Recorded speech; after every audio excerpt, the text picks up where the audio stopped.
Welcome to the Young Man's Guide to Life podcast, where we, two young men, help you reach your full potential as a young adult. And the way that we try to do this is by calling out misconceptions about adulthood, because we think there's quite a few of them.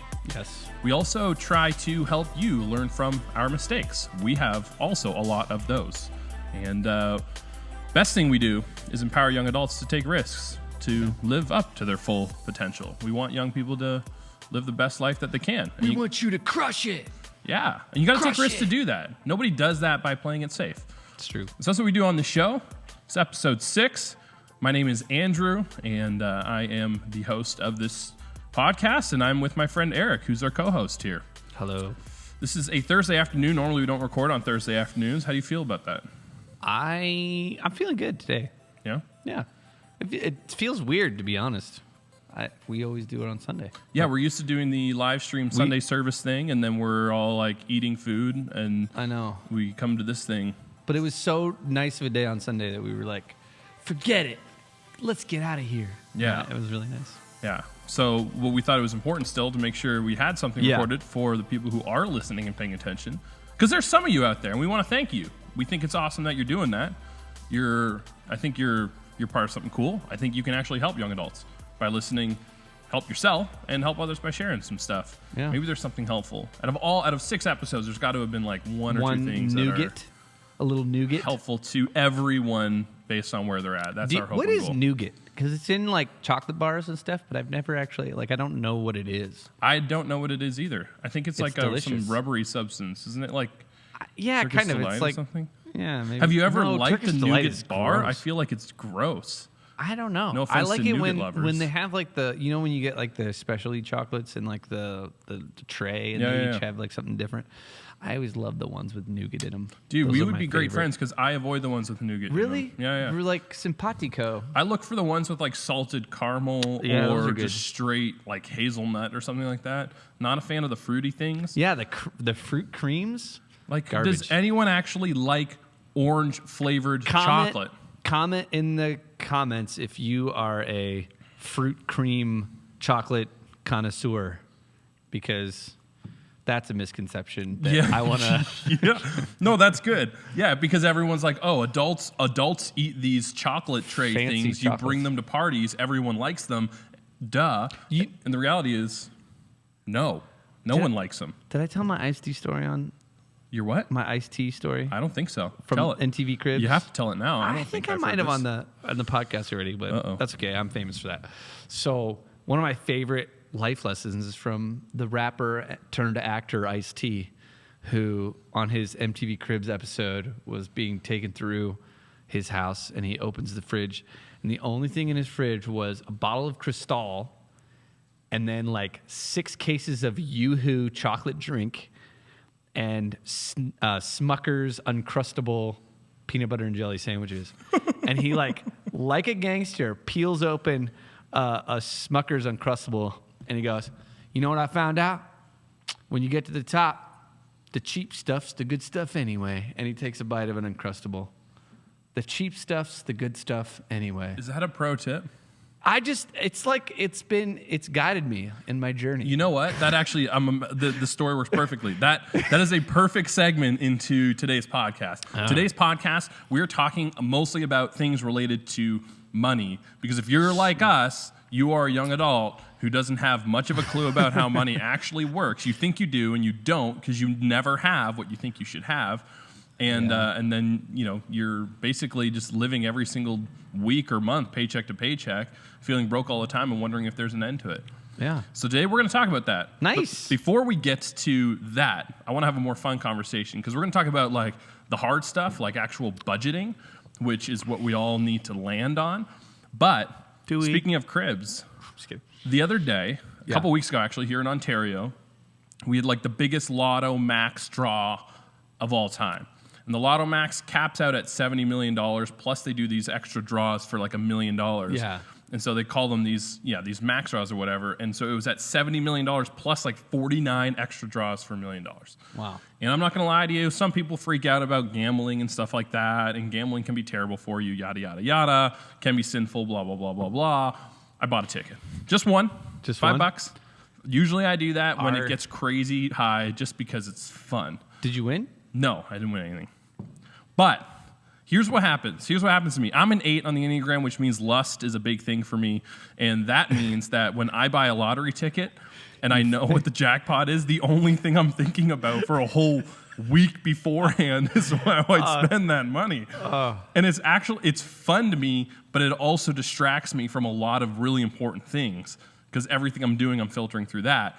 I.e. when I'm on Instagram, like if you look at my Explore page in that week, it's all mansions or whatever, or sick cars, because I'm thinking this is what I'm planning out ahead what I'm going to buy with my 70 mil, which I'll never win and I'll never have. But Erik Jensen, if you won $70 million, based on where you're at, not when you were 21, based on where you're at right now, how would you start spending that money immediately? What would that look like? What would be like give us the responsible and then the fun?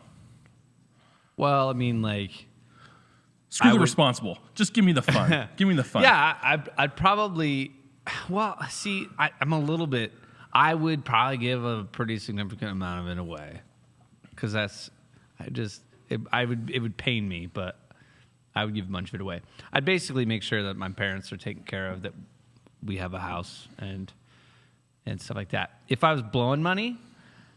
I would buy a Lamborghini Sesto Elemento, which is dope. I would buy a Triumph motorcycle because I like motorcycles. I'd buy a whole bunch of guitars probably. I'd have like a sick in-home studio that I'd probably never use. Like a recording studio? Yeah, because I'm not that good at music or recording. But is that what if you didn't have to? I mean, presumably you'd be a pastor whether you got paid to do it or not. But if you weren't being a pastor and you didn't need to earn any money, what would you spend your time doing? Would it be that? Like hang out in your studio, just making I think music? it'd be fun to have a yacht. Oh, the boat life sounds really fun to me. It does sound appealing. I don't want to ever upkeep it. What is that place where Morocco? No. What's the place where I think that is Morocco?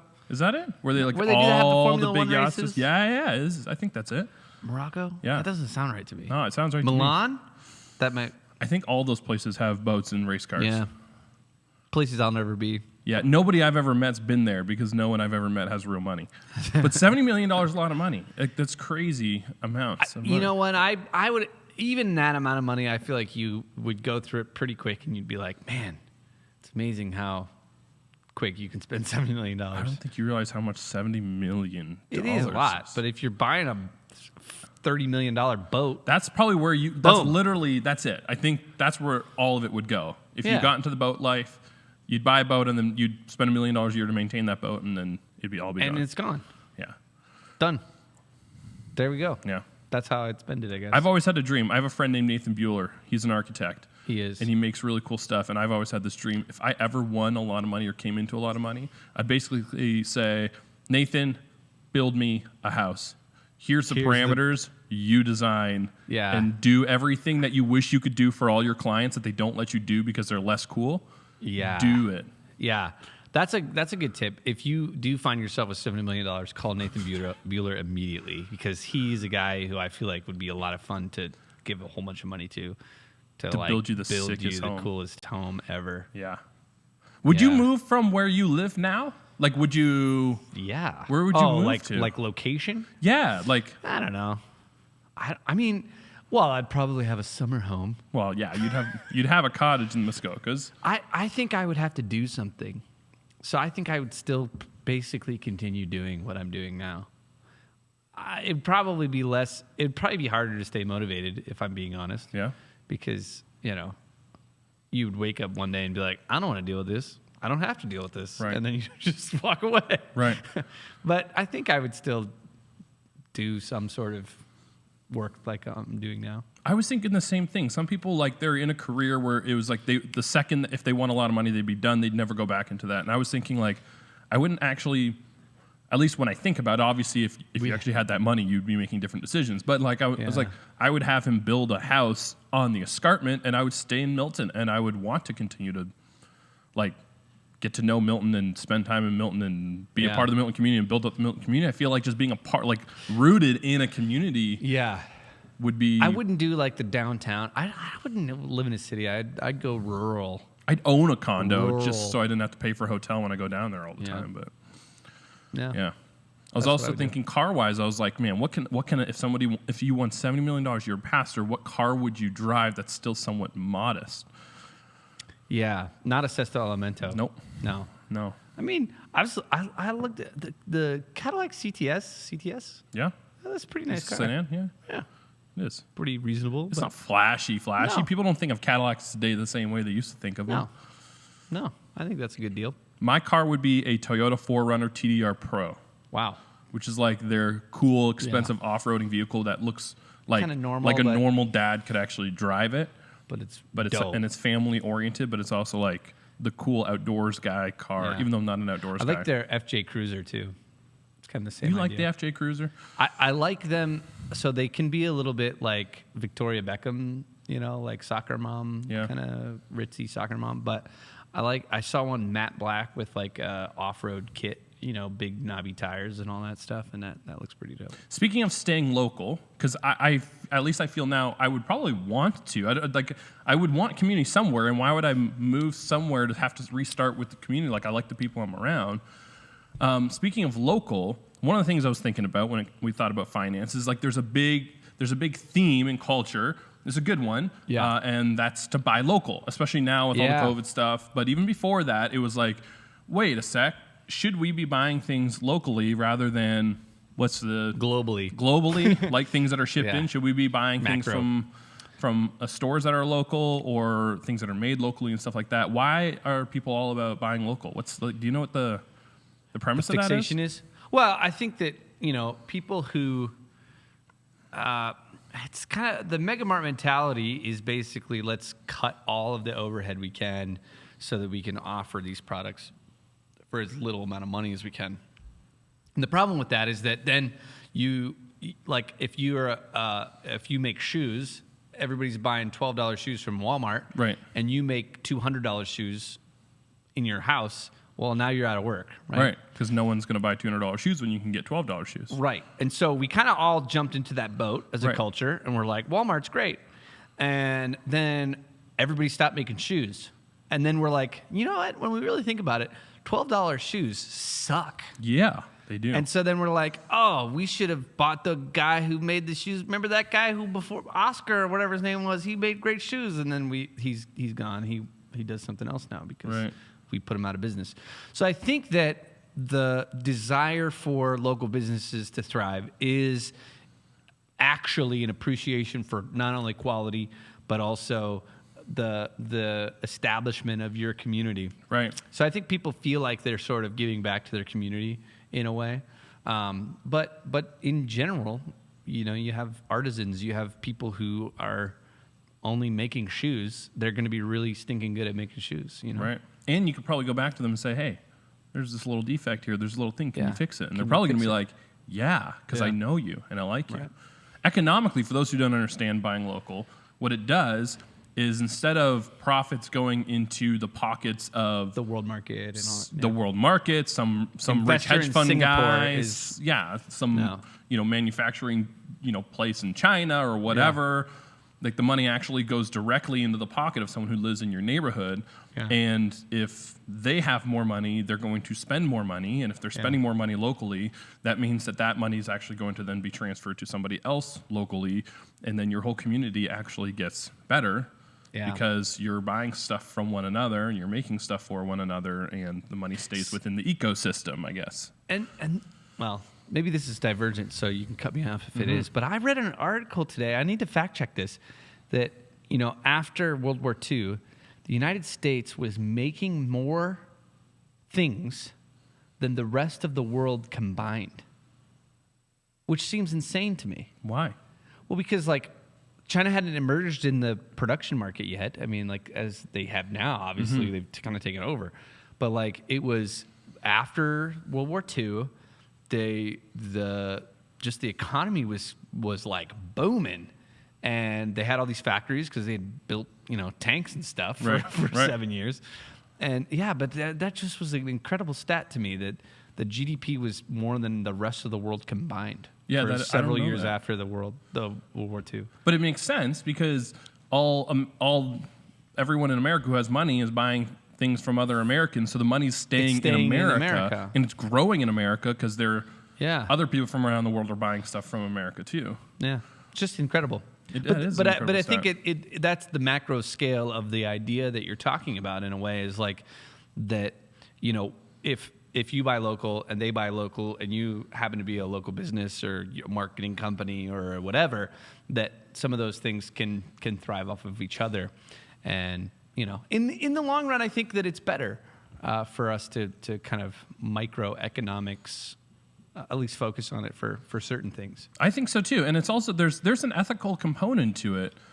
People ask sometimes. We have young guys who are like, "But why is stuff so expensive if it's made in Canada?" And the reason it's so expensive is Canada has high standards for what you pay workers, and so if I'm making something for $20 and I'm make $20 an hour or whatever to make a same product that somebody in another country is paid $1 an hour to make. Yeah. Obviously, you're able to sell it for way cheaper. Right. But what you're supporting is a country that has much lower standards for workers, right? Yeah. And whereas we don't have that here, we have pretty high standards, which is why it's expensive. Yeah. But also, and we did this in the West too. We looked at quality of product first. Like we sort of sold it as like even the opponents of sort of outsourcing and that sort of thing were like, well, the quality of the work's not going to be as good. The problem is that now factories around the world are cranking out really high quality stuff, right. And that now we're realizing that the reason that they could do it so cheap is because they pay people nothing. Yeah. And then you have people who are working in factories 70 hours a week making nothing. Hashtag Nike. Oh, did we just say that? I mean, but then the other side of the coin, to be fair, Nike's going to come after us. The other side of the coin is, but if we stop buying global and start buying local, then like those people who were making enough to feed their families no longer have jobs. And so is buying global, is it actually helping people who may not be our direct neighbors but are somewhere across the world? Is it helping them? Is it hurting them? It's a tough thing. It's pretty complex. It's a tough thing. Yeah. Yeah. And the other big thing about the big transition was we've always been consumers, but hyper-materialism and consumerism, we live in a day and age where we're not used to not having full access to basically almost anything we want except for a $30 million yacht in an instance, but right? You have a path to a $30 million yacht. Yeah, man. Lotto Max. No, don't No. Work hard. Stay in school. Work hard, stay in school. Start a business or something. Yeah. Start a tech company. Make an app that makes fart sounds. Have you ever downloaded an app, paid for an app that makes fart sounds? Probably. $1? I mean, come on. That would be an interesting conversation. What's the most useless app you've paid for? Not free download, paid for. Another conversation for another time. I don't know where I was going. I was going somewhere. You were going the path to we were talking about $30 million consumerism. Well, so we're so used to having all these things that in most other generations they didn't have. They had to pick like an iPhone or rent for 3 months. You know what I mean? Or they had to pick like they had one pair of shoes. You could afford one pair of shoes and you wore one pair of shoes, right?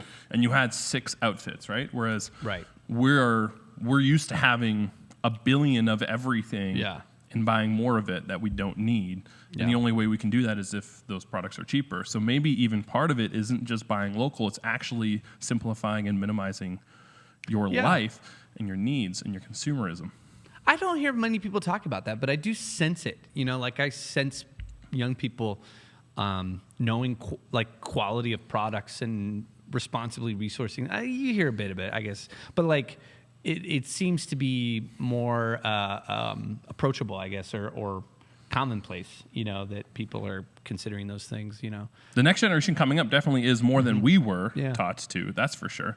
Yeah. Speaking of that, the conversation we wanted to have today was on budgeting. Right. We're talking about buying things that you don't really need, spending money that isn't necessary to spend.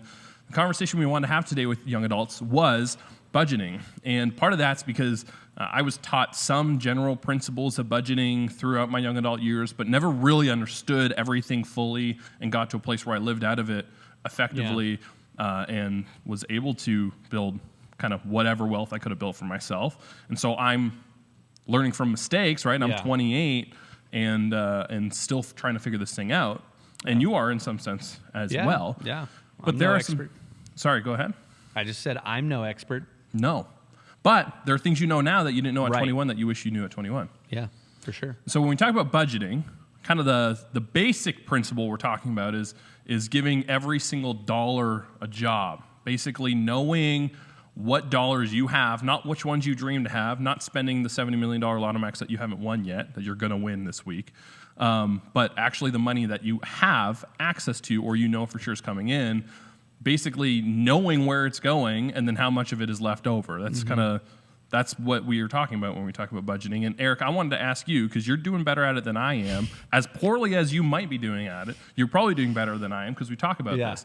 What are like 3 pro tips or primary principles that you think young adults, if you were 21, you would want to know from a 30-year-old who's still fighting over budgeting? Yeah, like practically or like principally? Principally. Principally, okay. We'll go to the practicals after based on the principles. Cool. So the first one I would say is learn. I would say that young people to learn to be generous. And the reason that I say that is because when you start thinking of your money as not really yours alone, the cultural gravity is selfish, right? It's about you and your hopes, dreams, goals, future, that kind of thing. The problem with that is that nobody gets anywhere alone, right? And the fact that all that we have is kind of in flux. Okay, money is very fluid, right? And so it comes and goes, and it just kind of like, you get a crazy paycheck and then like the next day you'll be like, where did all that money go? I, for instance, spent $2,000 today on my vehicles, right? And so it was money I didn't expect to spend. But if you can learn to make generosity part of your habit, it reframes money in your mind and actually in your heart, really, to be more others focused and not so much on yourself, because you can definitely find 12 things right now that you can't live without because you're only spending your money on yourself. But if you set up principles in your life to say, okay, what am I working towards? Do I want a family in the future? Maybe I should be generous to them now, even before you have kids or grandkids, what, interesting. Like thinking about other people. Not only that, but like local, like there's a good thing about releasing money to be used for the greater good. And I think that it helps us to avoid greed, to be honest. And that's the sickness I think that really gets young people early, is just feeling like they need and want and should have all the time. And that learning to be generous can kind of balance that out. I like that you started there, because most people don't start with learning to be generous. It's like 3, 4, 5 points down. And I like that you started there. And something that no one's ever said to me that you just said, that I just learned from you right now, is you can actually be generous to your future self and your future family. Yeah. Like actually being responsible now is being generous to them in the future, your future goals, your future plans, but more than that, the future people that you have in your life and around you. And if you're generous to them, it means you're holding back from things now so that things are easier, better, and more sustainable for them. That's a really interesting way to think of generosity. I like that. That's how money used to be thought of. In the olden days, when there were very few people who had actual money beyond what they needed to survive, they looked at wealth as a generational thing. And so their target wasn't, what can I buy for Christmas this year? It was, what can I give to my great grandkids? And, a land and wealth and mansion, and, a estate, and that's kind of the whole, that was the idea. And the idea wasn't to spend, it was to grow, right? And so I think that comes from a sense of generosity rather than, and really that's something that you need to develop. It's a muscle that you exercise. I'm actually not that inherently great at generosity. My wife is phenomenal. She's like, oh, they need $300, just give them $300. And I'm like, yeah, but we could, and then I get a little like sweaty, and then she rebukes me, and that's good. Yeah. So I'm learning that, but I think that it's a skill that young people should learn early on. I like that. Yeah. So generosity, principle number 2. Principle number 2, I think, is learn to work hard. I think as young adults, we've talked about this on the podcast before, but this sense of like delayed adulthood has kind of bred in us a laziness, to be honest with you. And I think that people don't really know how to sprint anymore. And they don't know how to put in long hours and just do the grunt work. There is this sort of entitlement philosophy that says, like, I have this education and therefore I deserve this position and this paycheck and this salary and all that kind of stuff. And we get really lofty views about what we deserve, right? And that we forget that, you got to climb the mountain in order to get to the top. Like you can't just expect a quick fix and a neat opportunity to fall out of the sky. And like nobody's looking for you, who I'm sure you think that you're like the God's gift to marketing or whatever your industry is, electrical engineering. But you're going to have to do the grunt work to get through that. It might mean it will mean taking an entry-level job and working through a career and finding those opportunities and proving to other people that you know how to work hard. Yeah. If you do that, you're gonna find yourself in a really there's good enough spot. people who don't work hard that if you do work hard, people will see that, and it will set you apart. Right. An example of what you're saying, actually, we were talking to our students, Maverick Youth students, not long ago, and one of the goals that a few of them set was to get a job. Yeah. And so I said, all right, your goal this week is to apply for as many jobs as you can. Yeah. I taught, resume, application process, yada, yada, yada, go in there, call. And they came back and I said, did you apply for jobs? Did you work at accomplishing your goal? And they said, yeah, I sent my resume to Subway and I haven't heard back from them. Yeah. I'm like, Subway? Okay. And they're like, no, just the Subway by my house. And it's like the expectation really is like, well, they're going to hunt me down. I'll give them a resume, and they're obviously going to see it and call me and offer me a job because I'm great. Yeah. And there we go. Got a job. Yeah. If you don't call back on a job application, if you don't call them after you put in a job application, you're just asking them to throw it in the garbage. Yeah. If they don't know you, they don't know anything. They don't know why you're so special. I remember my first job, my first retail job, and I haven't worked hard since this day. But my That's first not true. My first retail job was at Shoppers Drug Mart, just like Drizzy. Yeah. Started from the bottom. And I applied for like 30 jobs that week. I applied to 30 different places. I went in, I did the resume, and I filled out their applications, and I did follow-up calls. Yeah. And I got 2 calls, 1 job offer, and it was Shoppers Drug Mart cashier. Can you imagine me being a crushing Shoppers Drug Mart cashier? I can, actually. Yeah, I know you can. Yeah. So, and that was the only job I was qualified for. Yeah. Right. But yeah, that was it. 30 resumes, and I didn't hear back from 28 of them. Yeah. And another one I heard back from, which would have been a way more fun job. They said, "You're not good enough." No. Well, it happens. And that's life. That's how it works. And here's I want to explain a little bit why learning to work hard is so important when it comes to this. Is because if you don't sweat for $1, like you're not going to understand the value of $1. If you like, I have had jobs like I worked at Kmart, right? I worked retail at Kmart, and I didn't work hard at all. And so like they would ask me for overtime, and I'd be like, I'm not working overtime. Forget that. I'm going to hang out with my friends.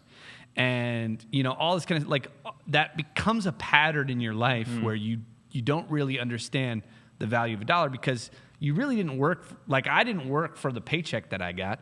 They gave me a paycheck because they needed a warm body, and I just happened to show up. Right. And then they fired me eventually, and I was like, I don't care. I just want to hang out with my friends in the summer, and then but that kind of mentality can actually follow you for a long, long time. And if you learn to work hard now, what you'll find is that you understand what working for $15 an hour, feels like, or 12. I don't even know what minimum wage is now, but back in my day, it was $7.75. Yeah, that makes me feel That's old. U.S. dollar, though, That's right? U.S. dollars, but still, $7.75. Not that much I started money. learning that lesson when I did a little bit of side hustle, doing weddings and stuff like that. Yeah. Like when you start charging for your own time, right? Yeah. Not when it's someone's like, just show up and I'll pay you this exact amount per hour. Doesn't matter how much work you end up getting done. Just do the few things I ask you, right? When you start actually working for yourself and putting in like your own time, and also your own credibility is on the line. So you're gonna work hard because you don't want to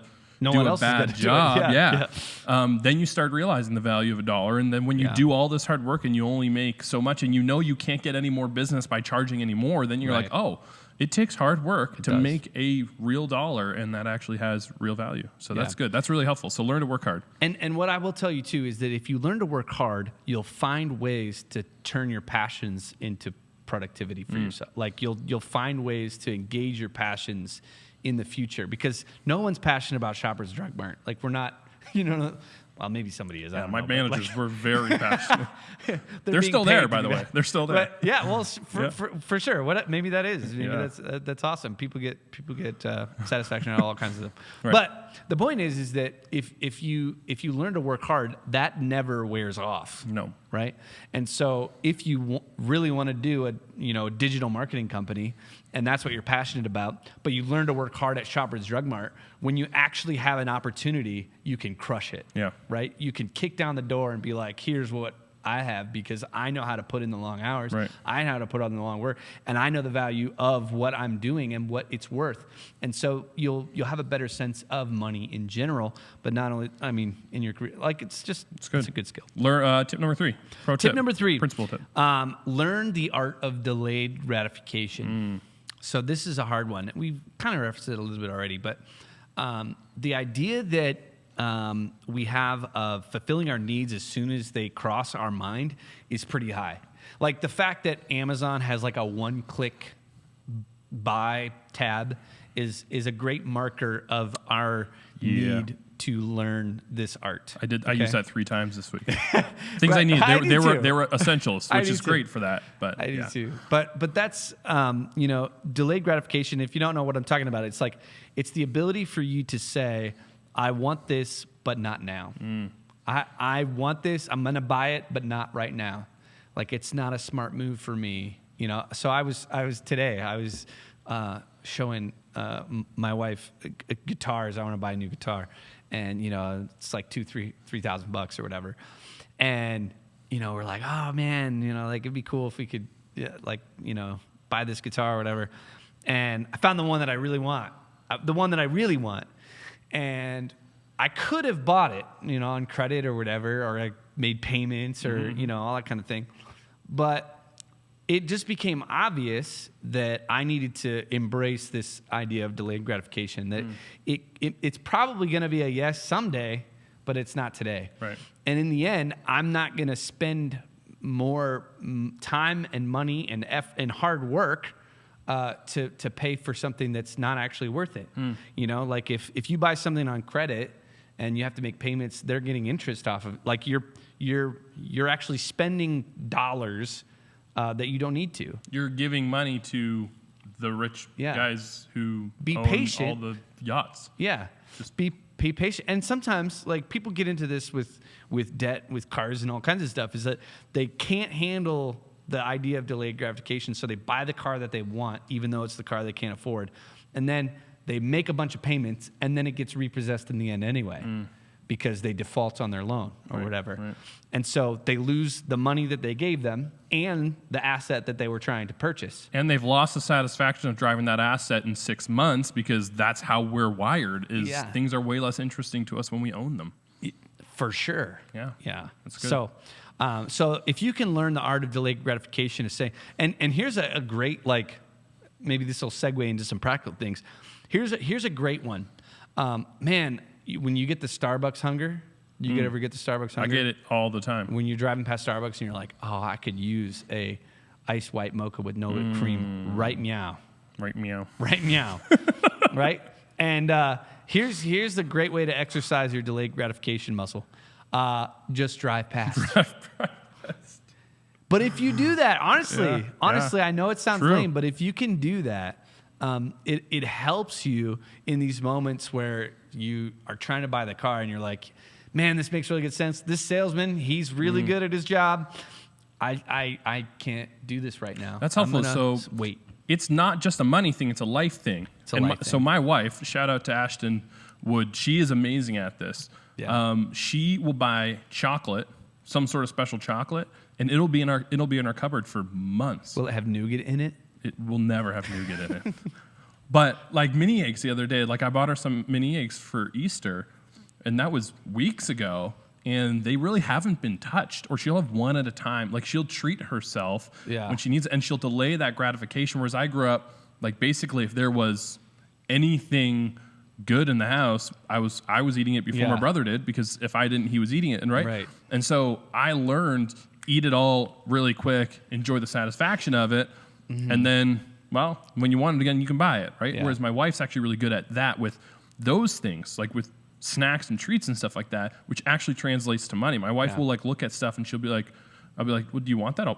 We can get it. It's fine. She's like, no, I don't need it now. I'll wait for it to go on sale. I'm like, how could you wait for it to go on sale? Why would you buy it now and enjoy it?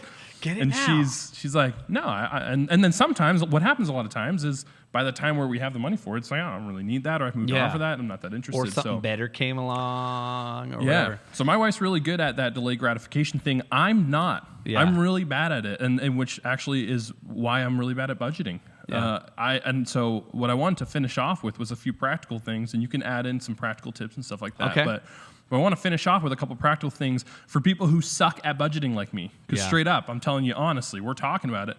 I suck at it. I suck at doing it well and sticking to it, which is why I think it's important to talk about so that you can start fighting for it now rather than sucking at it when you have a family and more expensive things to spend on every month. But I was thinking the reason I suck is because I am always spending money in my mind that I don't have yet. Yeah. And that's something that I think my personality type lends itself to well. Right. Which in some ways can help you because you're planning ahead and you're strategizing, but in a lot of ways hurts you because you're constantly using items you don't have yet in your mind, in your fantasy, in your dream, and you're spending money you don't have in your mind. And we're all doing this all day long. This is part of being human. Some people are better at it than others. My personality type does not help me not do that. And so I've already spent the money that I have coming in, and it's the reason why I'm terrible at budgeting. So a few things that have helped me when I'm doing this successfully, and you can add to this as well. This thing's frozen. Oh, your iPad Pro is frozen? What's going on here? You should have delayed your gratification. You know what? And bought an iPad Pro, newer one. I saw the newer one, and I was like, dude, I think I need to buy that. I got this like 6 months ago. So. Yeah. Just while you're doing that, I'll say too that I am not that great at budgeting. I am blessed with a wife who's very, very good at money things, which is nice. But I have also learned a lot of lessons the hard way, and so, budgeting is helpful, even though we all don't like it. First practical tip: find someone in your life who has real money that has they don't have to be wealthy. They just have real money and they own a home and they're relatively responsible and they're driving a car that's worth driving maybe and whatever, and they find someone who knows what they're talking about with money and sit down with them and ask them to teach you and listen until you understand. One of the struggles that I've had growing up is I hear a couple things and you say a couple things to me. I'm like, I get that. That makes sense. Yeah, I got this. Yeah. And then I take off and I don't really fully understand how it all works. I don't fully understand how interest works. I don't fully understand how investing works. I don't fully understand how my money can actually make money when it's saved. I don't fully understand. I understand more now, but especially back then, I didn't understand when I was giving to a charity, like how I'd get that tax money back. I didn't know. I didn't know how all that worked. And so sit down with someone who knows what they're talking about and have them explain these things to you. Take notes and then have them explain it till you understand and keep going back to them. Have them teach you how this works. The second thing practically for me is tools. I tend to be good at things when I invest in a tool to do them well with. And so for me, pen and paper and the envelope system was not an effective tool. It isn't an effective tool because I don't live that way and I don't function well under that. But there are tons of other tools out there. You showed me one the other day that we used for a little bit. Yeah. Then we went to COVID and stopped using because we didn't have the same income we had. But we still got to work through that, right? Use a tool, find a tool, and stick to a tool. And then the third thing, practically, is have somebody who knows the tools that you're using, who knows your budget, who knows what your goals are and your plans are, and ask them to keep you accountable to it. Like, have someone who actually knows. Checks in. Yeah, I have one of these things I'm working on. Again, this COVID thing kind of halted a whole bunch of stuff, but I have this thing called a personal board of directors, and one of the person is a finance person. It's actually Nathan Buer, the guy we were talking about. And when this whole thing kind of works itself out, we're back to normal life, I'm actually going to be giving him the passwords to my bank account and saying, I mean, I trust him, I love him, I respect him, but I'm going to give it to him and say, look, I need you have no this. money to steal. So. Yeah, exactly. So actually having, outside of even our family unit, somebody who knows about my finances and can ask me, like, did you need that or do you need that? Yeah. Somebody who I actually have to ask permission to make an expensive purchase over $1,000, like, that's part of the criteria. Yeah. Accountability in it keeps me from doing a bunch of dumb things like spending useless money at Starbucks or eating out or doing all this stuff that I don't need to do. That is where all my money goes. So. And what's funny, like professional athletes and superstars, people with millions and millions of dollars have that in their life. Yeah. Actually pay somebody to manage their money like that. Like, hey man, I want to buy this gold diamond Rolex. And they pay a guy to be like, no. Right. That would be a great job. That would be an awesome job. You would love that job. I'd be really good at that job. No, I'm great at not spending money that's not mine. Other people's money. I'm really good at telling people what not to buy. Yes, I'm terrible Yeah. telling myself that. Anyway, so those are a couple of tips that have helped me. Practical tips. Do you have any other practical tips for our fam? I would just highlight the one that kind of conceptually the thing you said about ask somebody who knows this stuff and then listen until you understand. There is a pretty significant chaos factor to money, where people feel overwhelmed with money. They probably come into a situation like this with some kind of debt, student loans, credit card debt, a car payment. That's most young adults, right? Have somewhere in there or approaching that season of their life. And it can be very complicated to navigate those kind of things. You're understanding forms and letters, things with Section A and all. I don't know. I don't even know what the stuff is. But like you have to understand a lot of things about money in order to really get these concepts down.